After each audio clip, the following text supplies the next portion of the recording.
Olá pessoal, estou aqui para mais uma videoaula dando sequência ao nosso assunto de ecologia e hoje a gente vai falar sobre relações ecológicas. As relações ecológicas elas podem ser classificadas como harmônicas ou desarmônicas. As relações harmônicas são aquelas que ocorrem onde não há prejuízo. Tá? Então, se nenhum dos seres eles sofrerem prejuízo, a gente considera essa relação como harmônica. Caso contrário, se um dos seres for prejudicado, a gente considera a relação como desarmônica. Além disso, as relações ecológicas elas também podem ser intraespecífica, e aí intra significa dentro de, significa que está falando de uma mesma espécie. E as relações também podem ser interespecíficas, que é quando acontece entre seres diferentes. Por exemplo, essa imagem aqui do centro que mostra uma águia predando um peixe. A imagem dos gatos aqui foi só para descontrair. Seria uma colaboração entre eles, uma cooperação. A primeira relação que a gente vai falar é o mutualismo. Mutualismo ele é chamado também de simbiose obrigatória. E aí, como o próprio nome diz, obrigatório significa que os seres envolvidos eles são obrigados a fazer esse tipo de relação.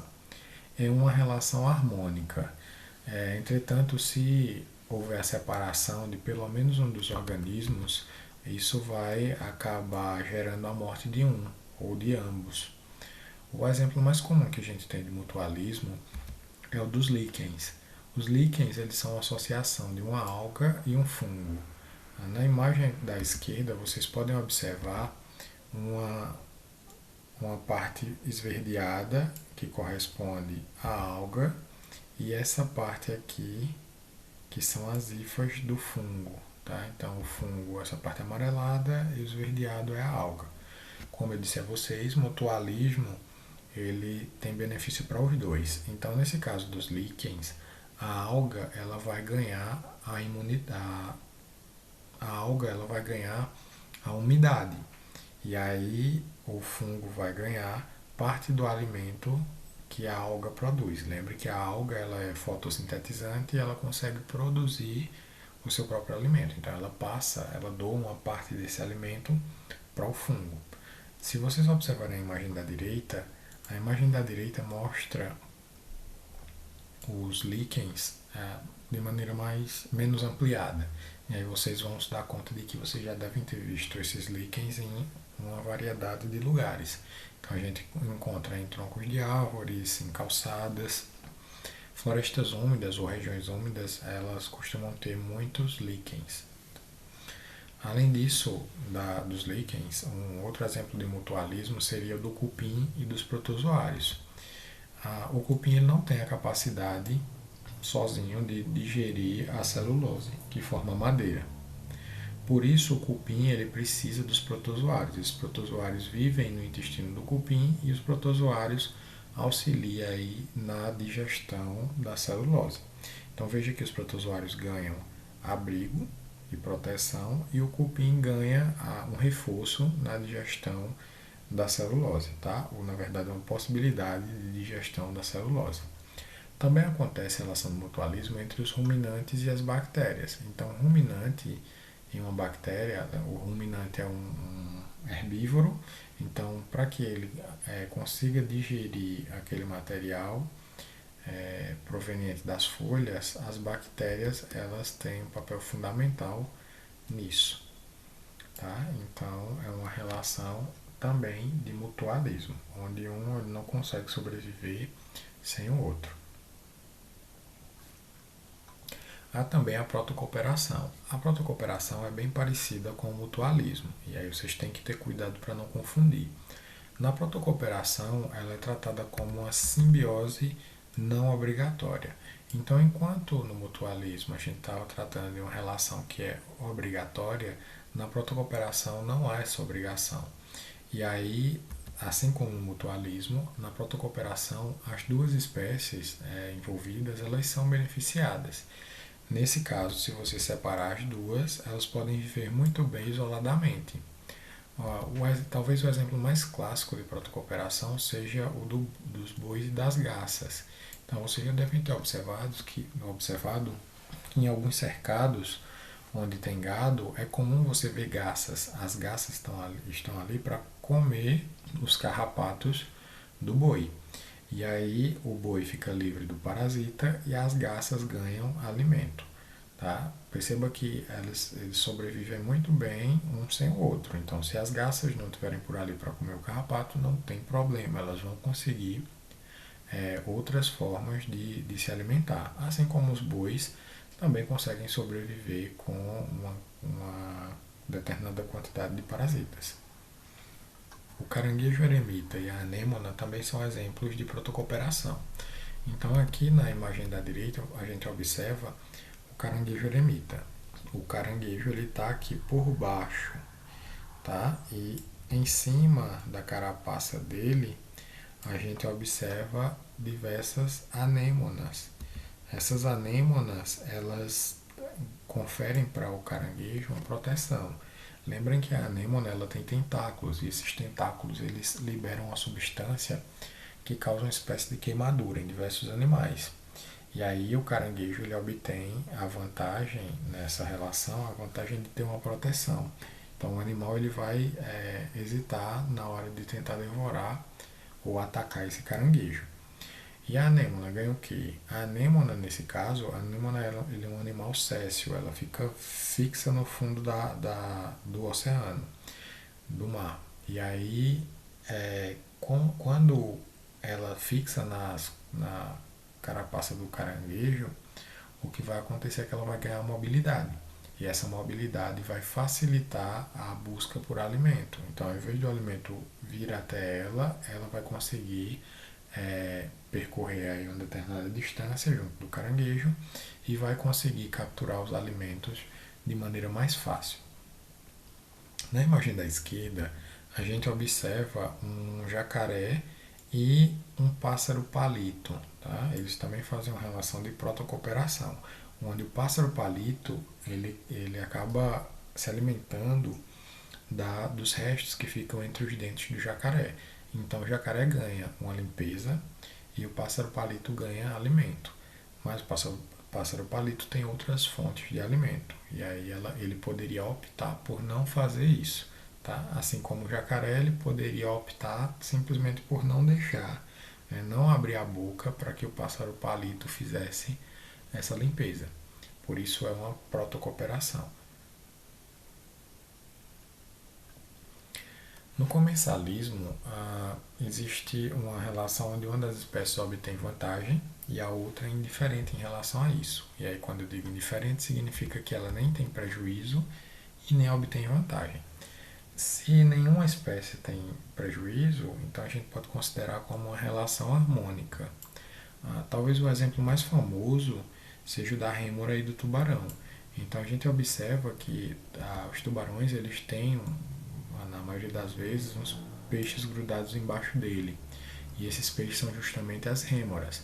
As rêmoras elas grudam no ventre do tubarão e elas esperam que o tubarão ataque alguma presa e aquele resto de comida que cai da boca do tubarão é que serve de alimento para as rêmoras. Veja que nesse caso o tubarão ele é grande e a rêmora é um peixe pequeno, então ela não vai interferir na rotina do tubarão, de modo que o tubarão ele vai ser indiferente ao fato de ter ou não rêmoras grudadas nele. Já a rêmora ela obtém benefício e aí isso caracteriza uma relação de comensalismo. Os leões e as hienas eles também podem fazer esse tipo de relação.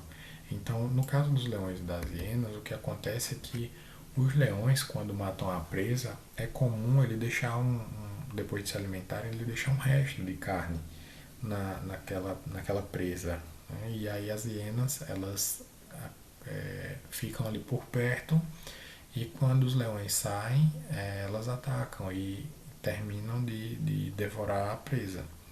Então é uma relação de comensalismo, porque para os leões tanto faz as hienas irem lá comer os restos ou não.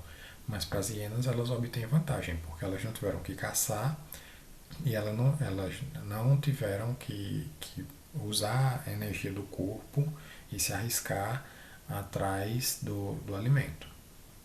O carrapicho e o ser humano também é um comensalismo. Então, se você observar o carrapicho são aquelas plantas que tem uma espécie de espinho. A semente ela é envolvida em uma espécie de espinho. E aquele espinho ele acaba grudando muitas vezes ou na perna do ser humano ou na roupa do ser humano. E aí o ser humano consegue levar esses espinhos para lugares distantes. Isso faz com que a planta ela consiga colonizar lugares bem distantes do local onde ela está. Então, para o carrapicho é uma vantagem, para o ser humano é indiferente. Porque apesar da questão visual, né, ninguém quer andar por aí cheio de carrapicho, mas isso é irrelevante para o ser humano. Então, na relação de inquilinismo, ela acontece quando o indivíduo usa o outro como abrigo. E aí, nessa relação, nenhum dos envolvidos é prejudicado. Logo, trata-se de uma relação harmônica. Quando esse inquilinismo acontece com as plantas, a relação ela pode ganhar o nome de epifitismo. Então, é comum você ver em questões de vestibular, às vezes o termo epifitismo. Trata-se dessa relação que vocês podem ver aqui na imagem da esquerda, tá? Das bromélias. As bromélias elas conseguem se desenvolver em cima de outras árvores, e aí ela usa a outra árvore como morada, de modo que uma não prejudica o desenvolvimento da outra. Alguns autores consideram que todo o inquilinismo ele é uma forma de comensalismo, porque se você parar para pensar, você vai ver que o indivíduo que está usando o outro como abrigo, ele está obtendo vantagem, mas o indivíduo que está sendo usado como abrigo não tem vantagem e nem desvantagem. Um outro exemplo de inquilinismo está aqui nessa imagem da direita, é o peixe-pérola. O peixe-pérola ele usa o pepino do mar como abrigo. O pepino do mar é um equinodermo e ele vive normalmente na região do fundo do oceano. E aí esse peixe ele simplesmente entra através da região anal e abriga-se dentro do intestino do pepino do mar, sem causar prejuízos. Então é uma forma de inquilinismo. Então, parasitismo. O parasitismo ocorre quando o indivíduo obtém seu alimento às custas do outro. E aí o outro ele vai ser prejudicado. Preste atenção que parasitismo ele tem algumas semelhanças, mas ele também é bastante diferente do inquilinismo. Então, se a gente considerar o parasitismo, a semelhança entre parasitismo e inquilinismo é que o parasita ele pode morar dentro do hospedeiro. Então, ele pode ser um inquilino do hospedeiro.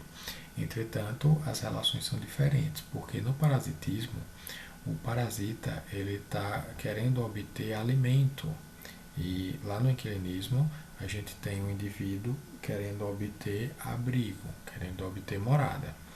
Além disso, no inquilinismo, o indivíduo não prejudica o outro, mas no parasitismo isso acontece. O parasita ele prejudica o hospedeiro de alguma forma.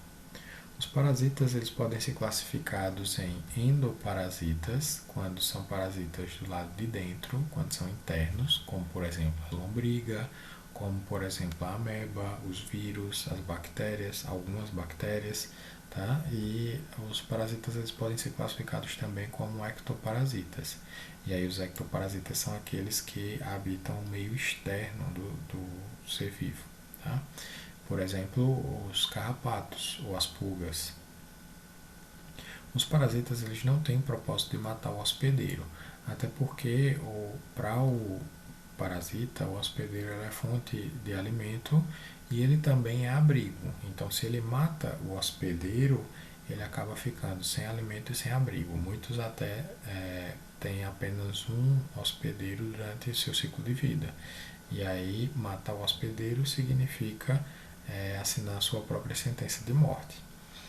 Na imagem à esquerda, a gente observa aqui um parasita do peixe. Tá? Esse parasita é chamado de peixe comedor de língua. Apesar de ser chamado de peixe, ele é um crustáceo. Tá? E esse crustáceo ele gruda na língua do peixe e ele alimenta-se do sangue. Ele consegue drenar o sangue da língua do peixe. A língua do peixe acaba atrofiando e aí o peixe acaba usando o parasita como se fosse sua língua. É um caso assim excepcional na natureza, né? Um caso bem raro, mas o peixe acaba usando o parasita como se fosse um próprio membro do seu corpo. Entre o reino vegetal, a gente também tem parasitas. Então, por exemplo, a imagem aqui da direita mostra o cipó-chumbo. O cipó-chumbo ele tem um caule diferenciado. Esse caule acaba circundando a outra espécie vegetal e esse caule, em algum momento, ele perfura e ele começa a roubar seiva elaborada da planta que está sendo parasitada, né, do hospedeiro. E aí, quando, dependendo da intensidade desse roubo, né, de sugar essa seiva elaborada, o parasita ele pode até chegar a matar uma determinada planta. Tá? Então, o parasitismo também acontece entre os vegetais.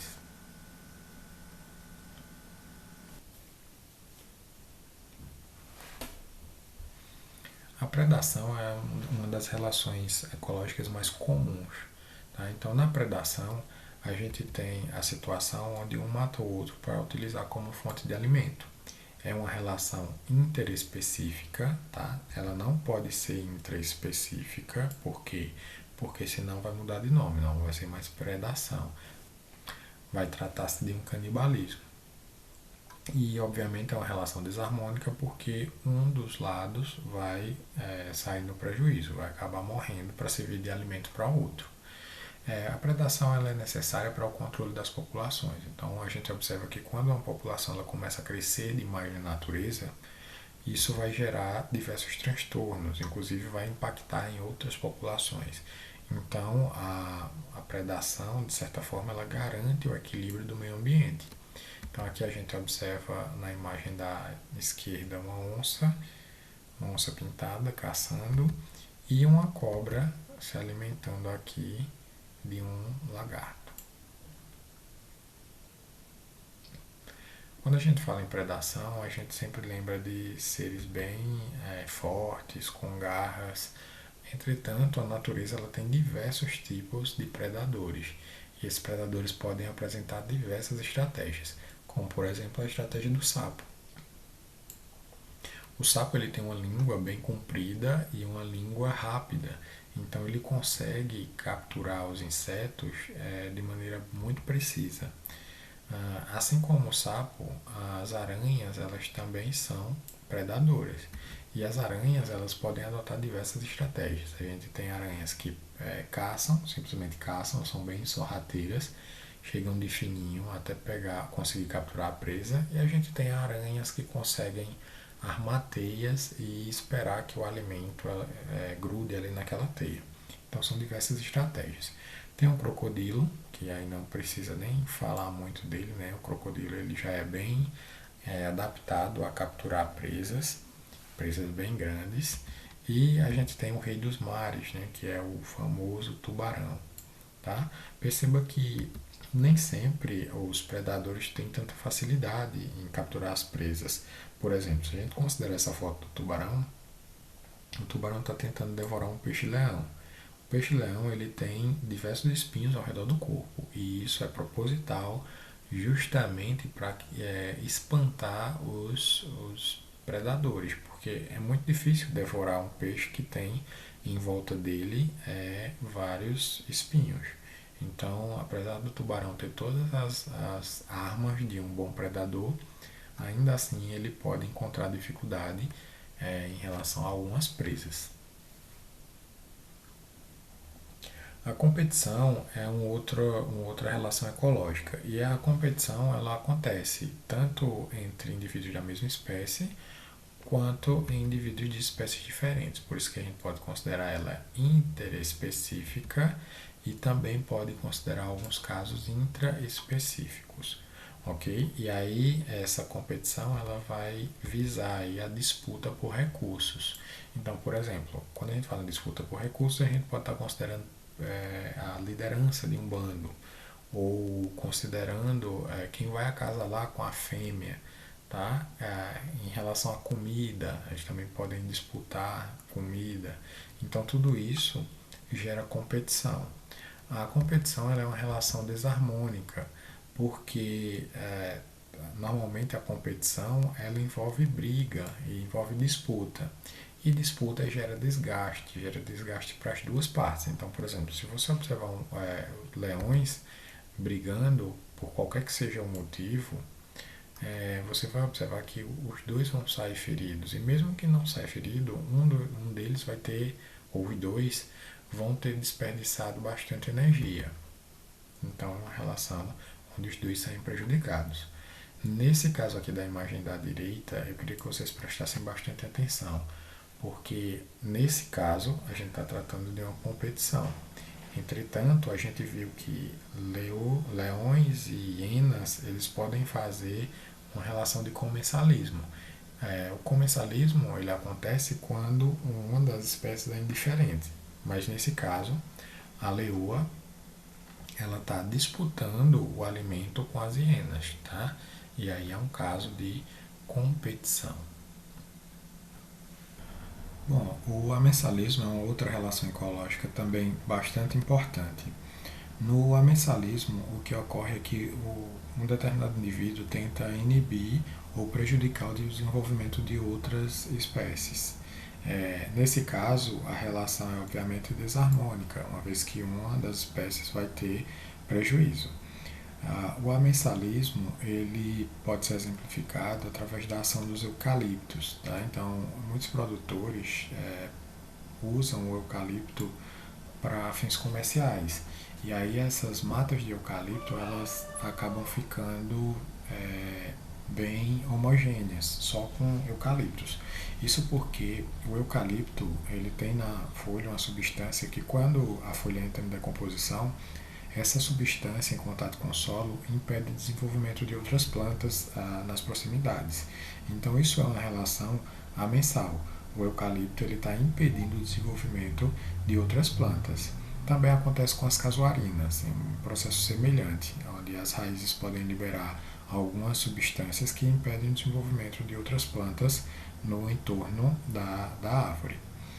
O amensalismo também pode ser observado aqui nessa imagem da direita. A imagem da direita mostra uma placa de Petri. Essas regiões mais claras que vocês estão vendo na placa de Petri corresponde ao desenvolvimento de bactérias. Então toda essa região clara corresponde ao desenvolvimento de bactérias. Nessas áreas onde as bactérias não cresceram, vocês observam que tem uma região mais escura. Essa região mais escura corresponde a um fungo. O fungo ele foi a base e ele ainda é base para o desenvolvimento de muitos antibióticos. Então, a penicilina, que foi o primeiro antibiótico a ser desenvolvido, ela é derivada de um fungo e esse fungo a gente pode considerar como uma espécie amensal, uma vez que ele impede o desenvolvimento das bactérias. Na imagem dá para vocês verem que o raio de ação do fungo ele é limitado. Tá? Então, o antibiótico, né, que é feito a partir do fungo, ele consegue inibir o desenvolvimento das bactérias ali naquela região. Bom, eu também vou falar um pouquinho sobre esclavagismo, ou também chamado de sinfilia. Veja que esclavagismo é uma relação onde o indivíduo ele utiliza o trabalho do outro em benefício próprio. Então, se a gente parte desse princípio que um usa o trabalho do outro, o indivíduo que foi usado ele vai sair no prejuízo. Nesse caso do esclavagismo, a gente pode citar como exemplo fragatas. Fragatas são aves que se alimentam de peixes, entretanto elas são péssimas pescadoras. Então ela espera outras aves pescarem, ela bate nessas aves até que as aves regurgitem o peixe que capturaram e aí a fragata se alimenta daquele peixe. Então esse é um caso bem típico de esclavagismo. A gente também pode observar o esclavagismo entre as formigas e os pulgões. As formigas, elas capturam e cuidam dos pulgões, e aí os pulgões podem até ser chamados de vacas das formigas, justamente porque, nesse caso, a formiga ela está criando os pulgões, ela dá proteção e ela utiliza uma substância adocicada que o pulgão defeca depois de ter se alimentado da seiva de algumas plantas. Então, veja que nesse caso das formigas, a gente está tratando de uma relação harmônica, tá? Porque o pulgão, apesar dele servir às formigas, ele não tem prejuízo. É bem pelo contrário, se a gente pensar direitinho, o pulgão ele também está sendo beneficiado, uma vez que ele tem a proteção das formigas.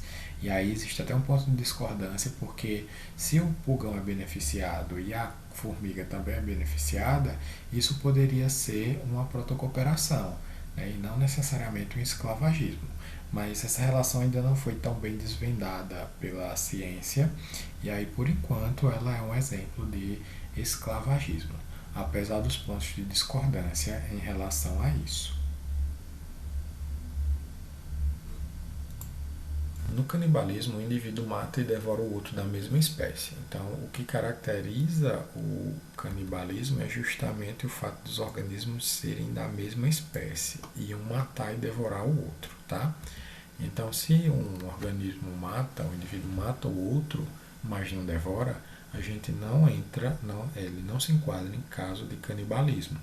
Tá? E também se um indivíduo mata o outro, mas eles não são da mesma espécie, também não é um caso de canibalismo.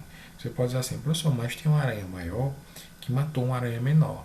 Então, se elas são de espécies diferentes, não é um caso de canibalismo. O canibalismo ele só acontece de fato quando os organismos são da mesma espécie. Tá? Então, de modo geral, o canibalismo ele é uma relação intraespecífica, acontece em indivíduos da mesma espécie, e é desarmônica, porque um dos indivíduos vai acabar morrendo. Dependendo da situação, alguns animais eles podem se tornar canibais, eles podem ter hábitos canibais. Então a gente vê relatos, ou já ouviu relatos de até mesmo o ser humano, quando em determinadas situações onde ele passa fome, para não morrer de fome, ele acaba praticando atos de canibalismo. Mas na natureza, a gente tem como canibal a viúva negra, tá? É um exemplo, talvez o melhor exemplo de canibalismo. Tá? O louva-a-Deus, ele também é canibal. Tá? O caranguejo, a aranha, também apresenta essa atitude canibalista. E o rato almiscarado, eles também podem ser canibais em algumas situações. Porcos também. Então, se os porcos passarem fome ou tiverem recursos bem escassos, eles podem simplesmente se alimentar dos filhotes. Colônias. Também as colônias também se enquadram em relações ecológicas, porque a colônia ela é uma organização de indivíduos de uma mesma população, tá? Ou seja, de uma mesma espécie. E aí elas formam o que aparentam ser um único organismo. A relação é intraespecífica, tá? Indivíduos da mesma espécie, e pode ou não haver divisão de trabalho, tá? Especificação de trabalho. Um exemplo claro de colônia que a gente pode ter é o da caravela portuguesa. A caravela portuguesa ela é formada pelo menos por duas partes. Uma parte é esse pneumatóforo, que é justamente a parte flutuante da caravela, e tem a parte dos tentáculos. Os tentáculos eles são formados por milhões de dactilosóides. Esses dactilosóides são pequenos seres que se agrupam e eles têm diversas especializações para poder fazer o organismo como um todo funcionar. A gente também tem colônias que formam os corais, que a gente chama popularmente de coral. Esses corais eles são formados por pólipos, e aí cada um desses círculozinhos que tem na imagem corresponde a um pólipo, de modo que esses pólipos eles vão se agrupando uns aos outros, E aí, à medida que vão morrendo, eles formam um esqueleto de calcário e em cima vão surgindo novos pólipos. Então, esse organismo que a gente vê como se fosse um, na verdade, pode ser formado por centenas, milhares ou até milhões de pólipos.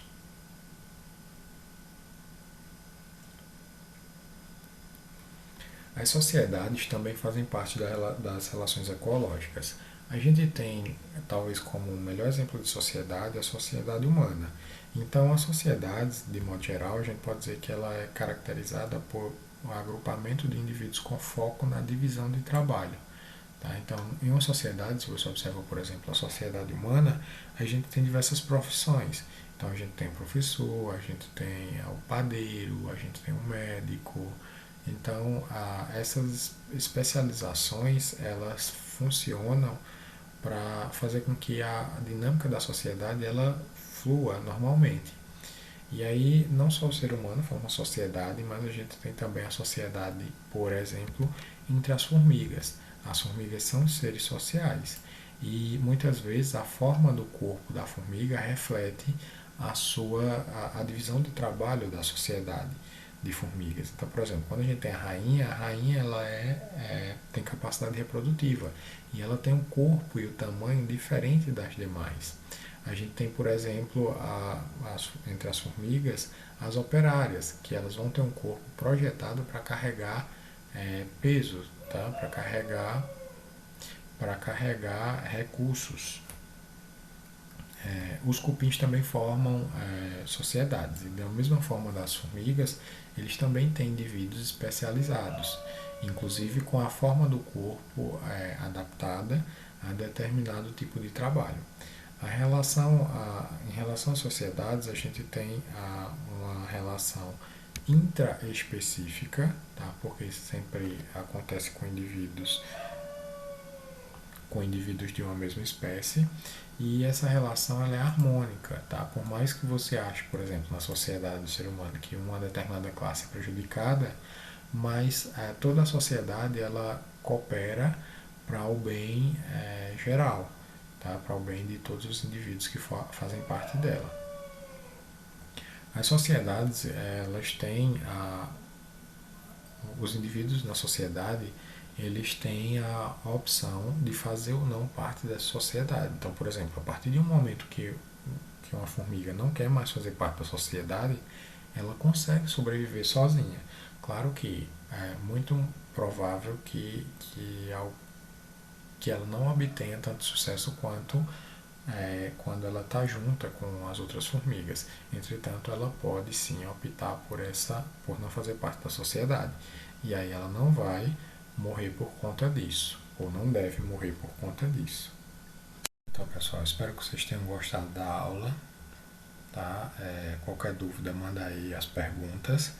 E na próxima aula a gente vai responder algumas questões, tá? Priorizando questões do Enem relacionadas à ecologia. Como é um assunto que cai bastante, então a gente vai ter bastante questão do Enem para trabalhar e para discutir nas próximas aulas. Tá? Um abraço e se cuidem.